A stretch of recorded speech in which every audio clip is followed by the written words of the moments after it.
Surgery కంటే hospital bill అంటేనే భయం. అదే మధ్య తరగతికి అందుబాటు ధరలో వైద్యం. Medistar hospitals.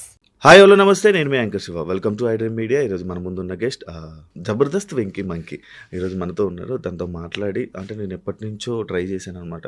అది వెంకీతో ఒకసారి మాట్లాడాలి, ఆయన గురించి తెలుసుకోవాలి, ఆయన నేను కొంచెం డిస్కషన్ చేసుకోవాలి అని చెప్పి నేను ఎప్పటి నుంచో అనుకున్నాను. బట్ ఇప్పుడు టైం కుదిరింది. ఆయనతో మాట్లాడి మనకు తెలియని విషయాలు తెలుసుకునే ప్రయత్నం అయితే చేద్దాం. హాయ్ బ్రో, ఎలా ఉన్నారు? థ్యాంక్ యూ బ్రో ఇంటర్వ్యూ ఇచ్చినందుకు. లేదు మీరు పిలిచారు, నేను వచ్చాను. థ్యాంక్స్. ఎలా ఉన్నారు? Fine, happy. మొత్తం 3 పూలు 6 కాయలు. అంటే పూలు కాయలు ఏం లేవు, కొన్ని ముళ్ళే ఉన్నాయి, దాటుకుంటూ వెళ్తున్నా. అంటే ముళ్ళు అంటే ఇబ్బందులు ఏమన్నా? ఇబ్బందులు అయితే ఏమి లేవు, ఆర్థికంగా ఇబ్బంది అయితే ఏది లేదు. బట్ కాకపోతే ఏంటంటే అవకాశాల కోసం వెతుకులాడుతున్నాం ఇంకా. అంటే ఇప్పుడు టీవీ పరంగా వెంకీ అనేవాడు ఒక వెల్ నోన్ ఆర్టిస్ట్. టీవీ పరంగా హ్యాపీ, అంటే టీవీ పరంగా జనాలు గుర్తుపడతారు. టీవీ వాళ్ళు వెంకీని పిలుద్దాం, ఈ షోకి బాగుంటది అన్న ఉంది, కానీ మూవీలో లేదు కదా. అవును అవును. సో దానికోసం అని ట్రై. ఆ మూవీ ఆ పార్ట్లోకి మనం వెళ్దాము. దానికి ముందు అంటే జబర్దస్త్ వెంకీ మంకీ అంటే 6 సంవత్సరాల క్రితం వెంకీ మంకీ అంటే తెలియని పర్సన్ కాదు, కానీ అంటే ఆ పేరు చెప్పంగానే గుర్తుండిపోద్ది మైండ్లో, అలా ఉండిపోయేది. కానీ ఈరోజు కొన్ని కరెంట్ సిచ్యువేషన్స్లో జబర్దస్త్ వెంకీ మంకీ అనగానే యూట్యూబ్ ఓపెన్ చేసి ఈయన అని చూడాల్సి వచ్చిన పరిస్థితి వచ్చింది. అంటే అది ఎందుకు బ్రో? ఫేడ్ అవుట్ ఎందుకు వచ్చింది బ్రో? గ్యాప్ ఫేడ్ అవుట్ అని ఏం లేదు. యాక్చువల్లీ నేను గత 6 months నుంచే జస్ట్ జబర్దస్త్ మానేసా. 6 months నుంచే, అంతవరకు కూడాను మాది నడిచింది. నేను తాగుబోతు రమేష్ అని ఉన్నప్పుడు కూడా మేము టాప్లో ఉండే. ఒక 10 ఎపిసోడ్లు చేస్తే 6 ఎపిసోడ్లు విన్నింగ్ మేము ఖచ్చితంగా ఉండేది. ఈవెన్ ఆది ఉన్నప్పుడు ఆదికి పోటీగా ఉండే మా టీం. ఈవెన్ సుధీర్ ఉన్నప్పుడు సుధీర్కి పోటీగా ఉండేది. అంటే నాకు అదే అర్థం కాలేదు. అంటే మేము విన్నింగ్ పర్సెంటేజ్లో 10కి 6 ఉండేది. ఈవెన్ చాలా మంది కూడా మామూలు అప్రిషియేట్ చేసేవారు. ఈవెన్ మీరు నమ్మరు, నేను ఎన్ని ఇయర్స్ చేశానంటే 10 years చేశా టీమ్ లీడర్గా. 10 years టీమ్ లీడర్గా చేశాను. అయినా ఎందుకో నాకు రావాల్సిన పేరు రాలేదు శివ. నాకు అదే బాధ. అది నా మిస్టేకా లేక ఏమో నాకు తెలీదు. బట్ నేను అనుకున్న పేరు అయితే రాలే. ఎందుకంటే ఇప్పుడు మీరు అనుకున్నట్టుగా బాగాలేకపోతే, ఇప్పుడు మీరైనా సరే నేను బాగాలేకపోతే తీసేస్తారు. ఈవెన్ ఎవరైనా వర్క్లో బాగాలేకపోతే తీసేస్తారు. బట్ నాకు ఎప్పుడు అట్లా జరగలేదు. ఎందుకంటే 10 ఎపిసోడ్లు చూస్తే మినిమం 6 ఎపిసోడ్లు మేము విన్నారు. ఇప్పుడు నేను అబద్ధం ఆడినా యూట్యూబ్ అబద్ధం ఆడదు, యూట్యూబ్ థంబ్నెయిల్స్ అబద్ధం ఆడాడు. సో నేను అనింది అదే, ఆ పేరు ఎందుకు రాలేదు. బట్ కాకపోతే గత 6 months నుంచి ఎందుకు మనం అదయ్యానంటే జబర్దస్త్కు కొన్ని కారణాల వల్ల బై చెప్పాల్సి వచ్చింది. నేనే చెప్పాను. అంటే చెప్పాలంటే చిన్న ఈగో. ఏంటంటే వాళ్ళు ఏంటో తెలీదు. నేను తాగుబోతు రమేష్ మాది మంచి టీం ఉండే, బాగుంటుంది, పెద్ద టీం కూడా. పెద్ద టీము, విన్నింగ్ పర్సంటేజ్ ఎక్కువ ఉండే. నాకు అన్నకు చెప్పకుండా ఒక స్కెడ్యూల్ ఆగండి మీరు అన్నారు. మాకు అర్థం కాలే ఎందుకండి అంటే, లేదు ఒక 3 schedules చిన్న మార్పులు జరుగుతున్నాయి, ఒక 3 schedules తర్వాత చూద్దామండి అని అన్నారు. టెస్ట్ల కోసం. మాకు అర్థం కాలే, అదేంటి మేము బాగానే చేస్తున్నాము అని అంటే, చిన్న మార్పులనే మేము చెప్తామని చెప్పి అంత తర్వాత చిన్న హట్ అయిపోయాం మేము. తర్వాత 3 weeks అయిపోయింది, తర్వాత 4 weeks అయిపోయింది, తర్వాత 5 weeks అయిపోయింది. తర్వాత ఒకసారి ఫోన్ చేసి సార్ మీరు రావాలి అంటే, లేదండి మేము బిజీ ఉన్నామని చెప్పాను. కాదే అంటే నేను మిమ్మల్నే కాదు, ఆ రీసెంట్ టైమ్స్లో నేను మ్యాక్స్ అందరినీ జబర్దస్త్ ఆర్టిస్టులు అందరినీ ఇంటర్వ్యూ చేయడం జరుగుతుంది. అయితే అందులో ప్రతి ఒక్కరు చెప్పే పదం ఇదే. అంటే వాళ్ళకి వద్దని చెప్పలేక ఇలా చేస్తున్నారా, అంటే ఇలా తీయడం ఇలా చేస్తున్నారా? వద్దని చెప్పలేకంటే మళ్ళీ పిలవద్దు కదా శివ. ఇప్పుడు వద్దు అనుకున్నోడిని మనం మళ్ళీ రామ్మనొద్దు కదా. సో ఆ రీజన్ అదే అర్థం. అంటే వీళ్ళు ఏమనుకుంటున్నారంటే, ఓపెన్ ఫ్యాక్టరీ చెప్పేస్తా, ఎవరేమనుకున్న ప్రాబ్లం లేదు. వాళ్ళు ఏమనుకుంటున్నారంటే, టెస్ట్ చేద్దాం ఫస్ట్, ఇప్పుడు శివతో చూద్దాం, వర్కౌట్ అయితే లేదా తర్వాత వెంకీతో ట్రై చేద్దాం, వర్కౌట్ అవుద్దా లేదా. అప్పుడు మనం ఆప్షన్గా ఉన్నప్పుడు మనం వాళ్ళ మీద ఆధారపడద్దు. ఇప్పుడు శివ నీకు వర్క్ ఇస్తా నువ్వు కష్టపడు అని అంటే మీరు కష్టపడతాను, వెంకీ నీకు వర్క్ ఇస్తా నువ్వు కష్టపడంటే నేను కష్టపడతాను. నా కష్టానికి నేను నిరూపించుకోకపోతే మీరు పక్కన పెట్టేయండి, నేను అందులో నో డౌట్. బట్ కాకపోతే మనల్ని ఆప్షన్గా యూజ్ చేసుకుంటే మనకంటూ ఒకటి ఉంటుంది కదా. నేను ఒకటైతే నిజం చెప్పగలను శివ, ఏంటంటే వెంకీ అనేవాడు ఉన్నాడు అంటే జబర్దస్తే. ఈవెన్ నేను చచ్చిపోయేంత వరకు కూడా జబర్దస్త్ జబర్దస్త్ వెంకీగానే నన్ను గుర్తుపడతారు. అవును. ఈవెన్ ఇప్పటికీ నేను కొన్ని సినిమా ఆఫీస్లోకి వెళ్ళినా, బయట ఈవెంట్స్కి వెళ్ళినా జబర్దస్త్ వెంకీ అంటారు.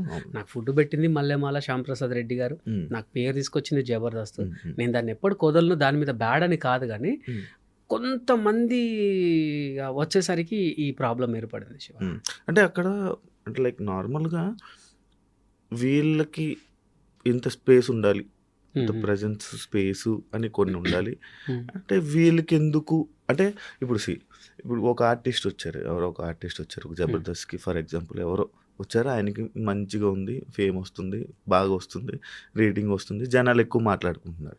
అంటే ఆ పర్సన్ మీద దృష్టి ఎక్కువ పెట్టడం, మిగతా వాళ్ళని సీనియారిటీని పక్కన పెట్టడం, ఇలాంటిది ఇదంతేనా? ఎస్, కరెక్ట్ చెప్పారు. నేను అయితే ఒక మీటింగ్ జరిగితే మల్లెమాలకి వెళ్ళాం. మల్లెమాలకి వెళ్తే టాప్ వాళ్ళు ఒక బోర్డు మీద రాశారు ఎవరికి ఎక్కువ రేటింగ్ ఉంది అని.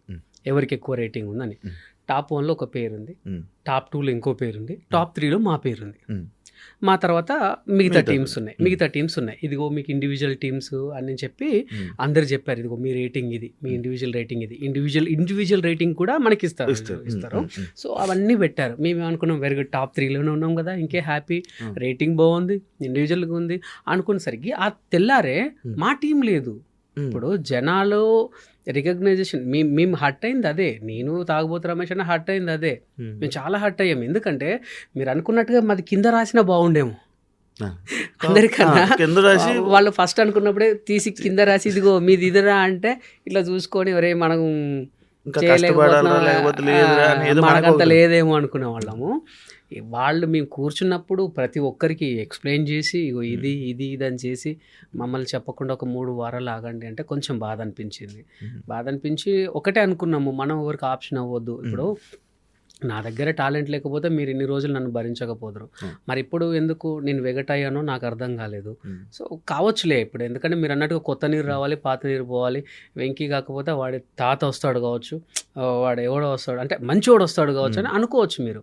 బట్ కాకపోతే అక్కడ నాకు అనిపించింది ఏంటంటే నేను ఆప్షన్ అయ్యానా అని అనిపించింది. జీవితంలో వెళ్ళరా అదేం లేదు, నేను చెప్పాను కదా నాకు వచ్చింది జబర్దస్త్ మీద నాకు వచ్చింది పేరు వచ్చింది. బట్ జీవితంలో వెళ్ళను అని అంటే అట్లా ఏం లేదు. బట్ కాకపోతే మనసు చంపుకొని అయితే వెళ్ళను అంతే. మళ్ళీ అదే రెస్పెక్ట్తో పిలవాలి. ఎస్, పర్ఫెక్ట్గా. అండ్ అంటే ఎలా ఉందంటే శివ, ఇక్కడ మనము మాతృ సంస్థ ఇక్కడ జబర్దస్త్లో నా ఒక్కడిదే కాదండి, అంటే మేము ఎక్కువ కలుసుకుంటాం ఫ్రెండ్స్, మీ ఈవెంట్స్కి వెళ్ళినప్పుడు లేదా ఏదైనా గెట్ టుగెదరో ఏదైనా పార్టీస్కో కలుసుకుంటాము. మేమేంటంటే మా మాతృ సంస్థ, ఇప్పుడు నేను మీతో ఒక మాట చెప్పాను శివ, ఏమన్నాను, నాకు అన్నం పెట్టింది అదే, నన్ను బతికించింది అదే అని చెప్పాను. మాకున్న ఫీల్ వాళ్ళకి లేదు. అది మా అని మేము ఓన్ చేసుకుంటున్నాం, కానీ వాళ్ళు మా ఆర్టిస్టులను మా అని వాళ్ళు ఓన్ చేసుకోలేకపోతున్నారు. చాలా మంది ఆర్టిస్టులు మీరు తీసుకుని వచ్చారు, వాళ్ళకి ఉందా బ్రో మీ మీద? ఇంకా ఉంది. అందులో ఇమాన్యుయల్ కూడా ఉన్నాడు. వాడు బిగ్ బాస్కి వెళ్ళేటప్పుడు కూడా ఫస్ట్ నాకే కాల్ చేశాడు, అన్న ఈరోజు నేను ఇక్కడ అంటే కారణం నువ్వే, నువ్వు అన్న థ్యాంక్ యూ సో మచ్ అన్న అంటే, లేదురా ఆల్ ది బెస్ట్ అంటే థ్యాంక్ యూ అన్న, నేను ఫస్ట్ నేను అమ్మకు ఫోన్ చేసా, సెకండ్ నీకే కాల్ చేసా అన్న అన్నాడు ఫోన్ చేసి. చాలా హ్యాపీ. మీరు కూడా హ్యాపీ ఫీల్ అయ్యారు? నేను చాలా హ్యాపీగా ఫీల్ అయ్యాను. గ్రేట్ అన్న. ఎలా వచ్చాడు బ్రో? ఎక్కడి నుంచి తీసుకొచ్చారు? వాడు ఫస్ట్ పటాస్లో ఉండే, అప్పుడు ఏంటంటే పటాస్లో ఉన్న వాళ్ళు జబర్దస్త్లో చేయొద్దు, జబర్దస్త్లో ఉన్న వాళ్ళు పటాస్లో చేయొద్దని రేటింగ్ గొడవలు, చిన్న చిన్న ఈగోస్ మనకి డైరెక్టర్స్ మధ్యలో ఈగోస్ అవన్నీ ఉండే. సో అట్లా ఉన్న టైంలో నితిన్ అన్నను, భరత్ అన్నను బతిమలాడుకొని, అటు సంతోష్ అన్నను బతిమలాడుకొని, అన్న ప్లీజ్ అన్న అని అంటే, రే నువ్వు మాది డిస్టర్బ్ చేయకరా అనేవాడు సంతోష్ అన్న. ఈవెన్ నితిన్ అన్న, భరత్ అన్న వాడు బాగా చేస్తున్నాడు అన్న అదంటే, ఎందుకురా వేరే వాళ్ళని చూడు అనేటోళ్ళు, లేదన్నాడు బాగా చేస్తాడని ఇద్దరిని బతిమలాడుకొని తీసుకొచ్చుకొని టీంలో పెట్టుకున్నాడు. ఇప్పుడు మంచి పొజిషన్. ఇంకో కొన్ని రోజుల్లో స్టార్ మాల్ వెళ్తాడేమో. 100% మీరు వెళ్ళారు, ఇప్పుడు వాళ్ళది నెక్స్ట్ వాళ్ళది. And for more videos, please subscribe to iDream. Please subscribe to iDream. Please subscribe iDream. And please subscribe to iDream. For more videos, subscribe to iDream. please like, share and subscribe to the channel. Congratulations, iDream. Subscribe to iDream. Subscribe to iDream. So subscribe to iDream Media. iDream team andarki huge congratulations. Please subscribe iDream Media. Please subscribe to iDream. Subscribe iDream. Please subscribe to iDream. iDream అంటే నా కళల ఛానల్ను subscribe చేసుకున్న నోరు తిరుగుతలేదు, మీరైతే గంట గుర్తు కొట్టండి. For more such videos, please subscribe to iDream. Subscribe to iDream. Please subscribe to iDream. Please subscribe iDream Media. Please do subscribe to iDream. Please subscribe to iDream Media. For best entertainment and information, please subscribe iDream. And don't forget to subscribe to iDream.